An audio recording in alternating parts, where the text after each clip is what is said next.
안녕하세요.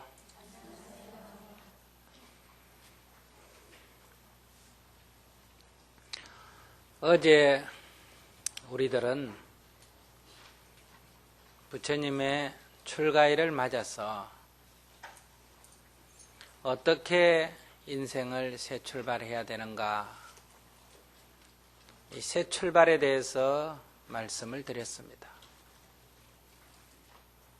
지금까지 살아온 습관의 노예에서 벗어나서 창조적이고 자유로운, 또 주인된 그런 삶으로의 길로 나서는 것이 출가다. 온갖 굴레로부터 벗어나는 것, 모든 속박의 끈을 끊어버리는 것, 모든 고통을 소멸하는 그런 길로 나아가는 것이 출가다. 지금까지 살아오면서 나를 낳아주고 키워주신 부모를 미워하고 원망하거나 무거운 짐을 지고 있는 듯 하다면 이것은 분명히 부모 자식 간의 좋은 관계라고 할 수가 없고, 내가 애써서 기른 내 자식을 힘들어하고 귀찮게 여기고 온갖 고통의 원인이라고 생각한다면 이것 또한 내가 지금 인생을 잘못 살고 있다는 것을 말하며, 내가 그렇게 원해서 결혼을 했고 같이 밥 먹고 한 이불 밑에 살면서 온갖 남에게 보일 수 없는 그런 갖가지 애정 표현을 하면서 살아온 아내나 남편, 부부지간에 믿지 못하고 불신하고 미워하고 원망하고 어떻게 하면 헤어질까 하는 그런 생각이 맴돌고, 이렇다면 이것 또한 인생을 잘못 살고 있다. 내가 다니는 직장을 힘들어하고, 내가 원해서 만든 가게 운영을 힘들어하고, 내가 사귄 친구들과 갈등을 일으키고, 내가 선택해서 다닌 절이나 스님을 욕하고, 이렇다 하더라도 이것 또한 인생살이가 잘못되어 있다. 건강을 위해서 먹고 마시는 음식물들이 도리어 건강을 해치고, 몸을 위해서 입고 있는 옷들이 도리어 몸을 해치고, 내가 살고 있는 집이, 거기에 들어놓는 가구들이,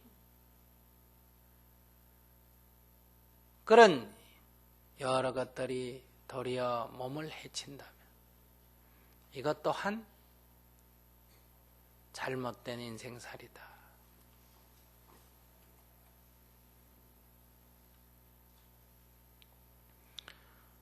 이외에도 많은 것들이 있을 거예요. 이런 온갖 것들로부터 이제는 좀 벗어나자. 나를 낳아준 부모님에 대한 감사함이 있고, 아직도 살아계신다면 그 은혜에 보답할 길이 있고, 내가 낳은 자식이 있다면, 어떤 사람은 자신이 낳지 않는 다른 자식도 데려다가 훌륭하게 키우는데, 내 자랄 때를 생각해서 부모의 역할이 필요한 것은 하되 부모가 아이들에게 속박이 되지 않도록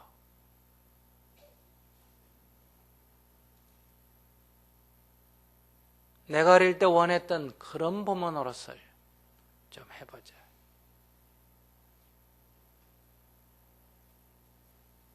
남의 아내가 됐다면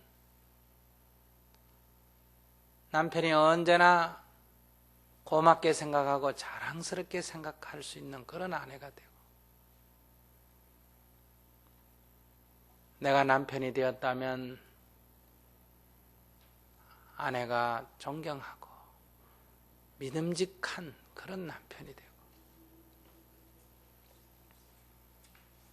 내가 스님이 됐다면 신도님들이 신뢰하고 믿고 따를 수 있는 스님이 되고,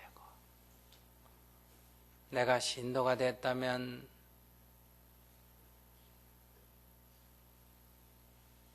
불자로서 자랑스러운 그런 신자가 되어야 될 거다. 내가 가게를 운영한다면 오는 손님들이 정말 우리 동네에 이런 가게가 있어서 얼마나 좋은지 모르겠다고 생각되어지는 그런 가게를 운영하고,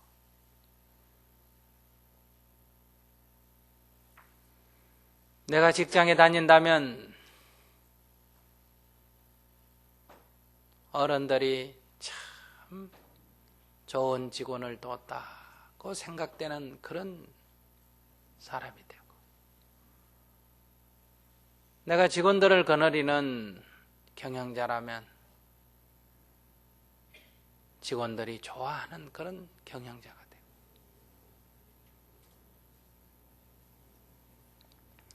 남을 탓할 것이 아니라 나부터 그런 사람이 한번 되어 가보자.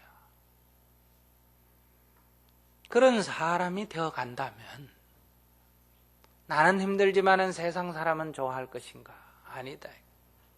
그럴 때 내 삶에 보람이 있고 긍지가 있고 기쁨이 있다.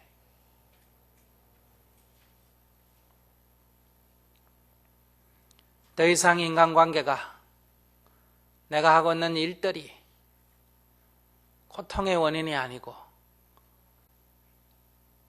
속박의 원인이 되지 않도록 이 모든 사슬을 한번 끊어보자. 이런 원이 바로 발심이다.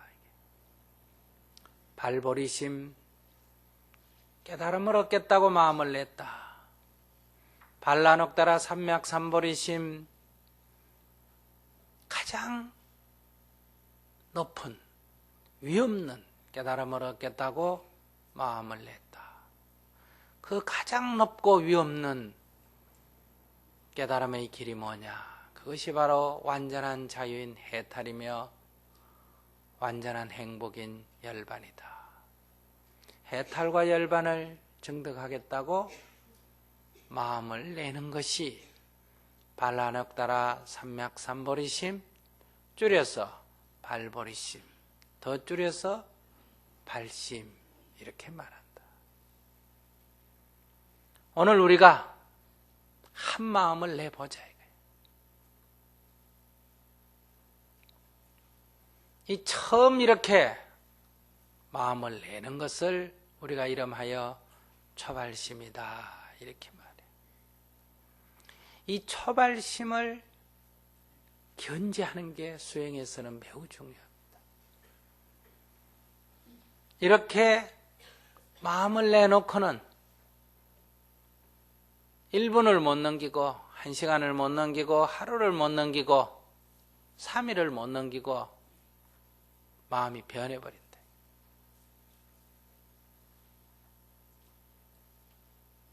연애할 때 마음, 결혼할 때 마음이 어디로 가버린지 없고, 애를 낳았을 때 그 기쁨이 어디로 가버린지가 없고, 지금은 뒤집어져 있다. 그런데 지금은 자기 마음이 뒤집어진 줄도 모른다. 그래서 수행에는 이 초발심이 중요하다. 초발심을 견제하는 게 중요하다. 그래서 법성계에서는 초발심이 곧 정각을 이룬 때다. 그래서 초발심시 변정각이다. 이렇게까지도 말한다.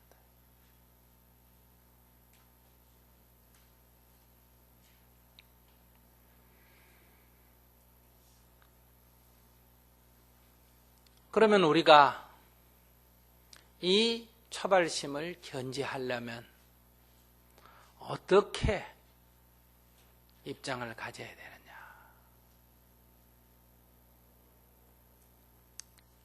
옛날 우리 선배들이 수행했던 얘기를 한 자리 해보면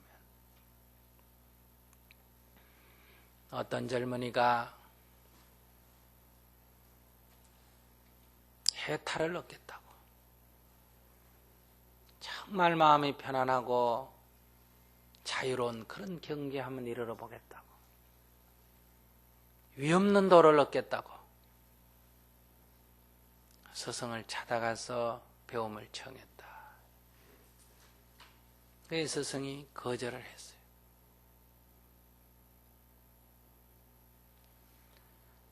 그래도 또 청했어. 그래서 스승이 또 거절을 했어.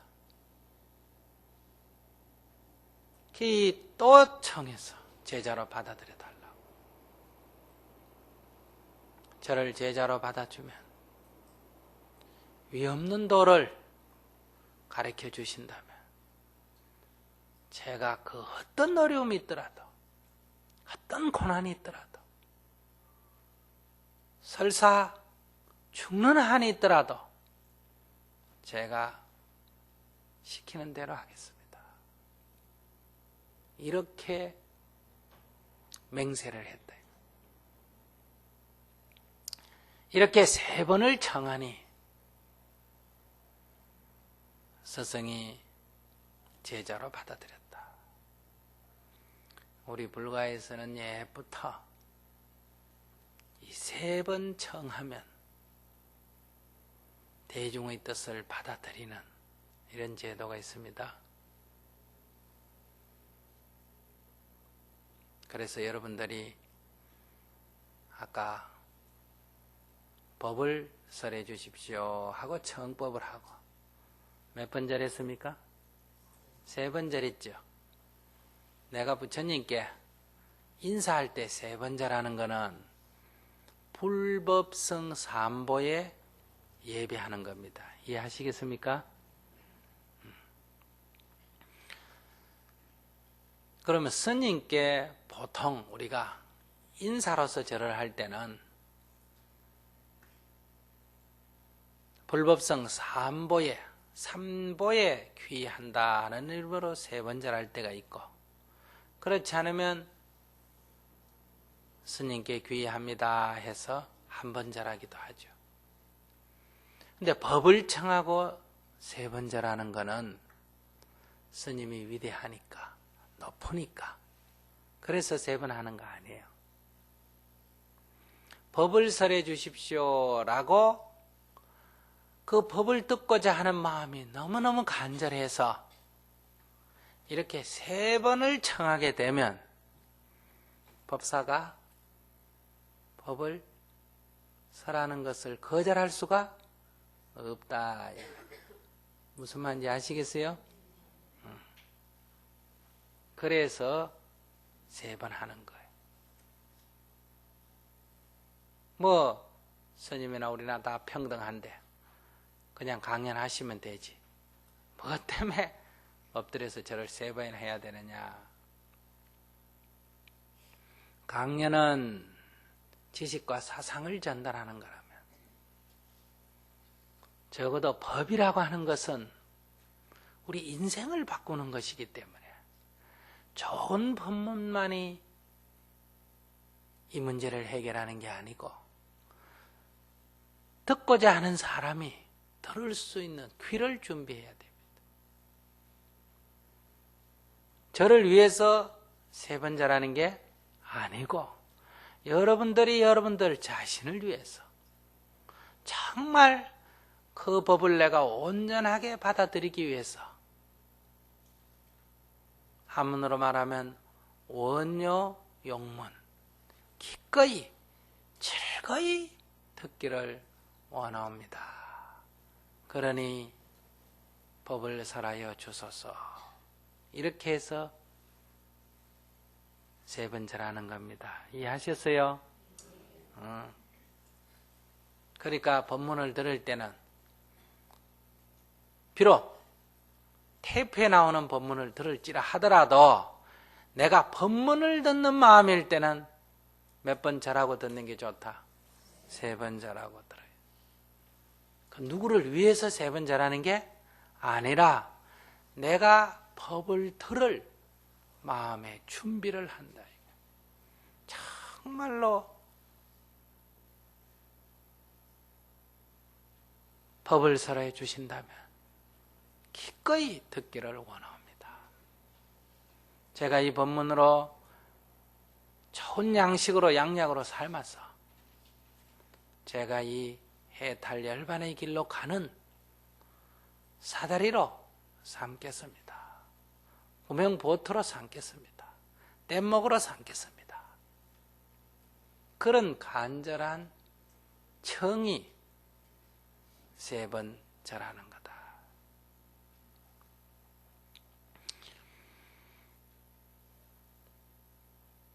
그러니 사실 내가 2번을 거절해야 3번을 절해야 됩니다. 그죠?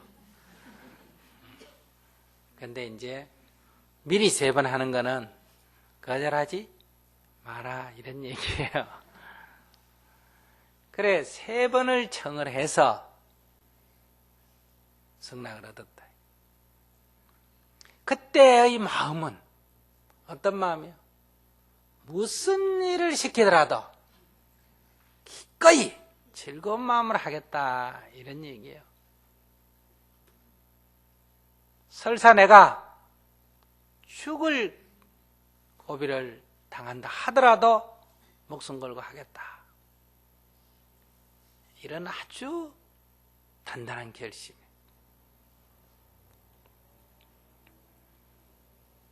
근데 스승이 거절을 할 때, 야, 공부하기 어렵다. 네 그리 쉽게 생각하지 마라. 이렇게 얘기했을 때 제가 죽는 한이 있더라도 하겠다고 결심을 해서 승낙을 얻었기 때문에 지금부터 주어지는 일은 엄청나게 어려울 거라고 각오를 단단히 하고 임했다 이 말이에요. 그런데 스승이 첫 번째 시키는 일이 저기 문간방에 솥을 걸어라 그래요. 그 쉬운 일이 어려운 일이야. 쉬운 일이지. 자기는 죽을 각오를 딱 하고 있는데. 그러니까 너무너무 쉬운 일이라. 그래서 좋은 흙을 파와서 짚을 썰어 넣고 잘 이겨가지고 돌을 쌓고 흙을 쌓고 해서 아주 정성을 기울여서 솥을 잘 이렇게 걸어놨다. 그래 다 걸었습니다 하니까 스승이 와서 보더니 누가 솥을 이래 걸었어? 이러고 발로 깎고 확 밟아서 뭉개버리는 거예요. 그러니까 아직 흙이 마르기 전이니까 밟아보면 어때요? 그냥 싹 무너진단 말이에요. 그래서 내가 부족하구나. 초의 마음의 흔들림도 없었단 말이에요. 그래서 다시 솥을 떼내고는 더 정성을 기울여서 했단 말이에요. 그래서 자기 해놓고 보니 앞에서 할 때도 잘했지만은 두 번째 다시 하니까 더 잘 그려진 것 같아. 그래서 그래, 이렇게 정성을 기울이니 역시 더 잘 되는 거구나. 그래 가서 다 했습니다 하니까 와서 보시더니 여기가 튀어나왔잖아 이러면서 또 팍 밟아 뭉개버려. 그러니까 마음이 뭔가 밑에서 꿈틀꿈틀하는 거예요. 어디가 잘못됐는지를 설명을 해주고 고치라 그러면 어때요? 알겠습니다. 이렇게 될 텐데 어디가 잘못됐는지도 얘기도 안 해주고 자기가 볼 때 제대로 보는 것 같지도 않고 그냥 무조건 야단만 치고 허물어버린다. 그렇지만은 다시 정성을 들여서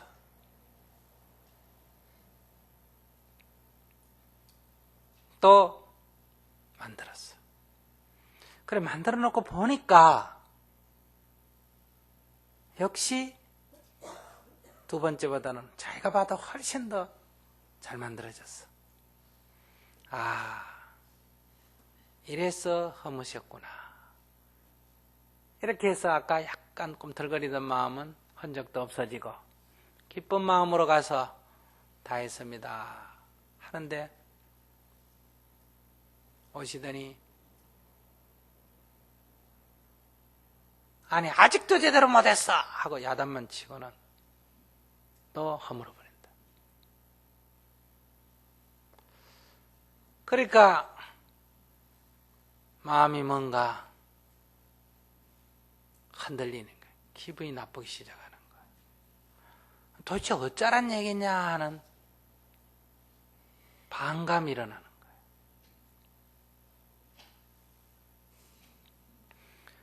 뭘 어떻게 하라고 가르쳐주고 어디가 잘못됐다고 얘기를 해주면 기꺼이 하겠는데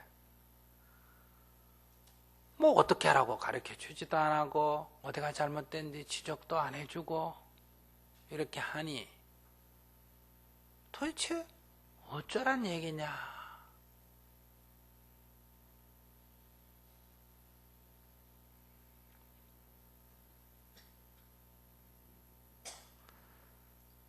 그러나 앞에 있었던 일을 생각하면서 무언가 있겠지.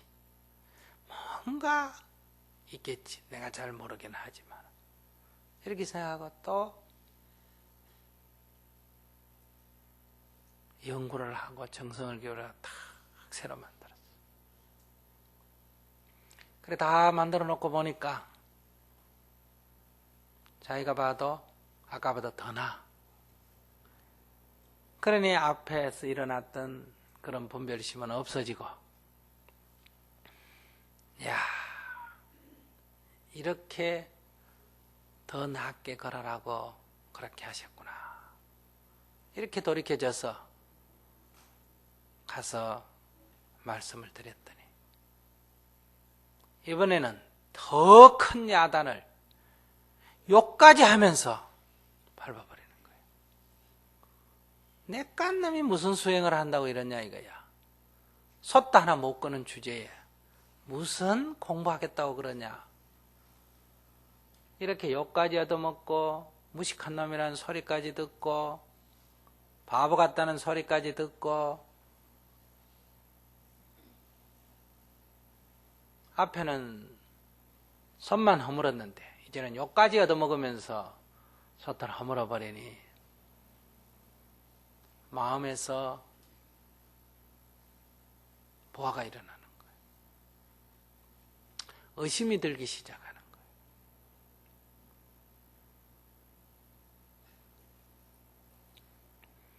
이렇게 해서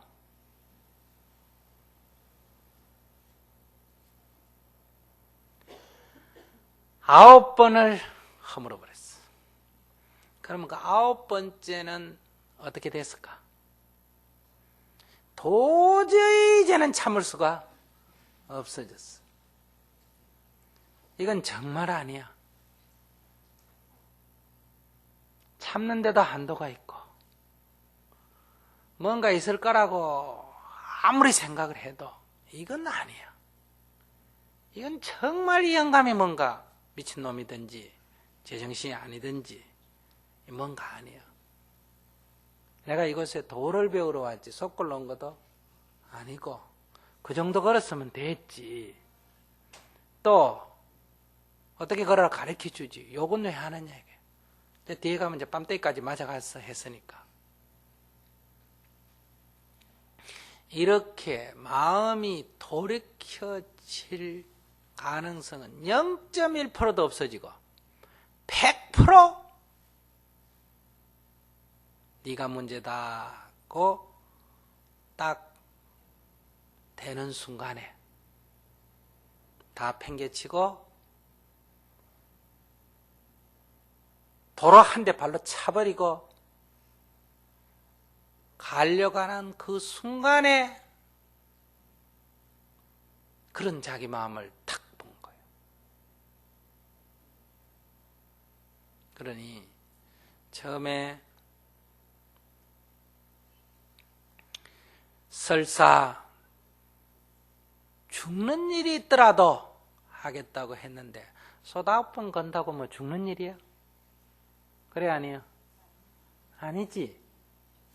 그 어려운 일이야? 사실 어려운 일이 아니죠.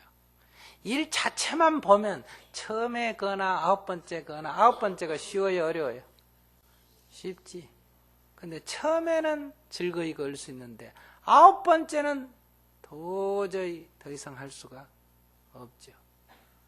그걸 아홉 번째 속 걸 때 그 힘듦은 죽는 것보다도 더 어려운 거예요. 설령 절벽을 기어 올라가라고 하면 올라갔지 이 짓은 못하겠다 이렇게 되지 않습니까?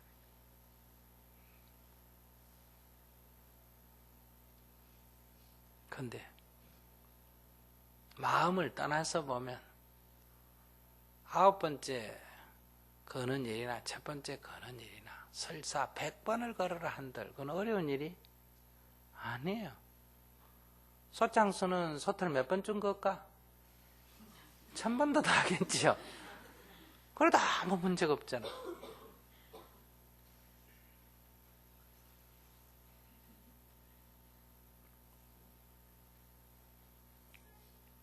여러분들이 인생의 괴로움은 못 살겠다고 이혼을 하고 못 살겠다고 집을 뛰쳐나가고 못 살겠다고 가게 문을 닫고 할 때도 그 일 자체, 그 사건 자체는 사실은 아무것도 아니에요.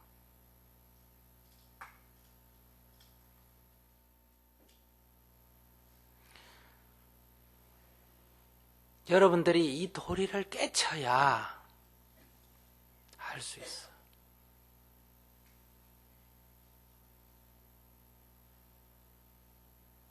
아홉 번을 허물었을 때에 그 아홉 번에는 횟수에 집착을 하면 천하가 깜깜해져.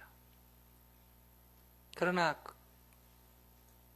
아홉 번째 속 거는 일 자체는 아무것도 아니에요.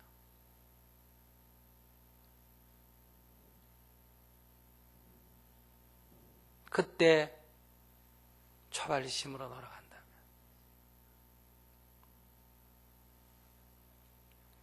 내가 죽는 한이나 있더라도 스승님의 가르침대로 하겠습니다 하는 그 초발심을 견지한다면 하루에 소틀 10개씩 걸어라 하더라도 땀을 뻑뻑 걸리고 걸겠죠. 그런데 9번째 거는 게 그게 뭐 그래 어려운 일이야. 하루에 10개 걸으라는 것도 아니고 하루 종일 걸든지 사흘 해가 걸든지 열흘 해가 걸든지 그냥 손만 걸으라 하고 했기 때문에 걸면 되잖아. 놀기 삼아 서슬 그죠?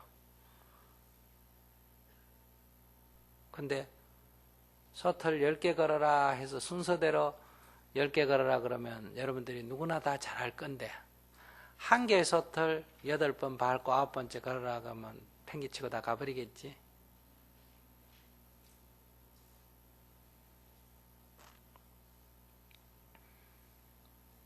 이게 마음의 작용이에요. 이게 마음의 작용이다. 번뇌가 어떻게 일어나는지를 알아야 돼.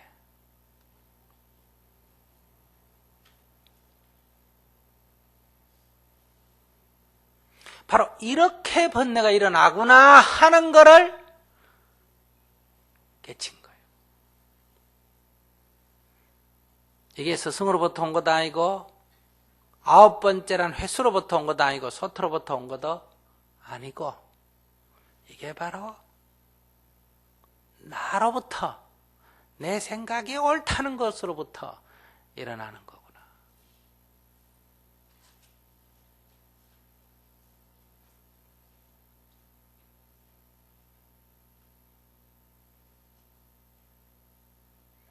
모든 번뇌가, 모든 고통이, 모든 미움이, 모든 원망이 나로부터 일어나는 거예요.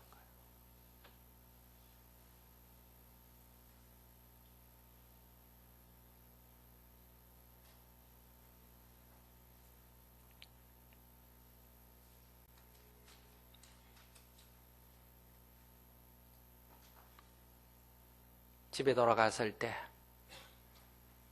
방문을 열고 들어가니 내 아내가 다른 남자하고 내 남편이 다른 여자하고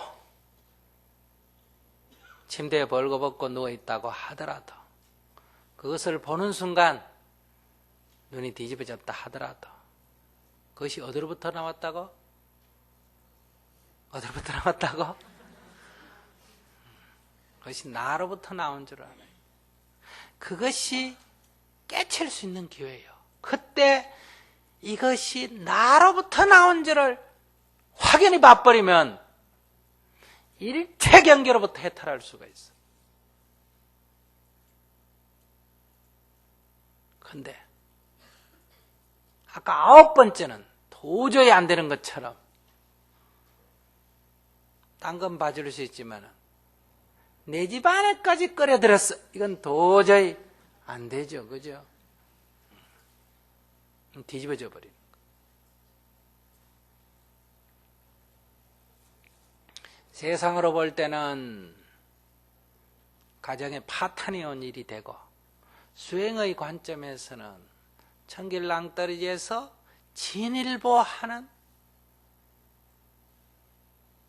해탈의 절호의 기회가 주어지는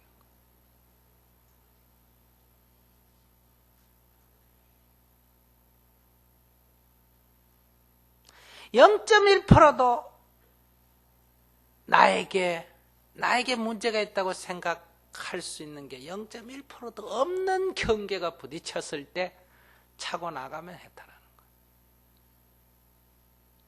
아이고, 나도 좀 문제가 있지. 이렇게 생각할 수 있는 수준에서는 해탈의 길이 잘 안 열려.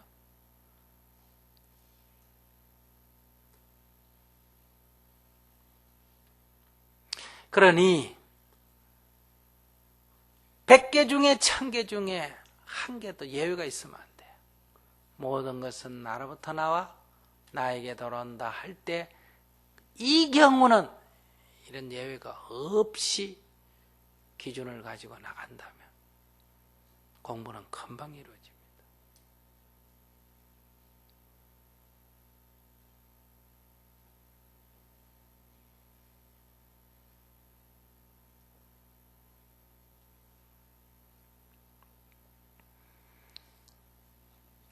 그래서 바로 이런 결정적인 계기,